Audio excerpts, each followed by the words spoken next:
स्वामींची सर्व सेवा करून बघितली, जे जे सांगितलं ते ते करून बघितलं, परंतु काही फळ मिळाले नाहीत, प्रश्नाची उत्तरे मिळाली नाहीत किंवा इच्छा पूर्ण झाल्या नाही. तर तुम्ही आता स्वामींचे हे 3 गुरुवार करून बघा. मनामध्ये विश्वास ठेवून, मनोभावाने, विश्वासाने आणि श्रद्धेने तुम्हाला हे 3 गुरुवार करायचे आहेत. हे 3 गुरुवार तुम्ही विश्वासाने, श्रद्धेने केले तर तुमच्या इच्छा पूर्ण नक्की होतील. स्वामी प्रसन्न नक्की होतील, तुम्हाला अनुभव नक्की येईल. मित्रांनो, फक्त 3 गुरुवार आणि तुमची प्रत्येक इच्छा पूर्ण होणारच. स्वामी समर्थांच्या कृपेने जीवनात चमत्कार घडतात. हा एक गुप्त व्रत आहे, जो श्रद्धेने केल्यास कोणतीही अडचण सुटते, मागितलेले मिळते. तर मित्रांनो, पहिल्या गुरुवारपासून किंवा तुम्हाला जेव्हा वाटेल त्या गुरुवारपासून या व्रताची सुरुवात तुम्हाला करायची आहे आणि अनुभव घ्यायचा आहे. तुम्हाला 3 गुरुवार हे व्रत करायचे आहे.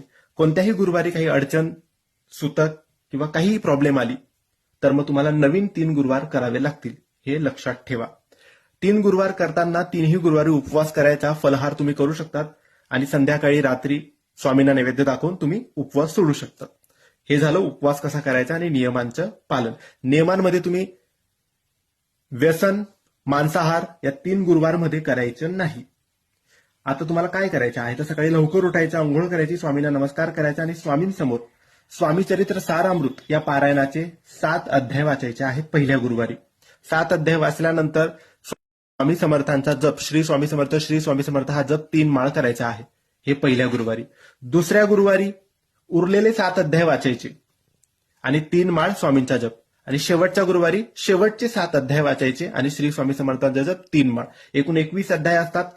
7, 7, 7, 7 त्रिक 21 असे 21 अध्याय तुमचे पूर्ण होतील. आणि 7 अध्याय वाचल्यानंतर 3 माळ स्वामींचा जप करायचा आहे. हे 2च गोष्टी तुम्हाला सेवेमध्ये करायच्या आहेत. उपवास करायचा, कोणाबद्दल वाईट विचार, वाईट व्यसन, वाईट संगत करायची नाही.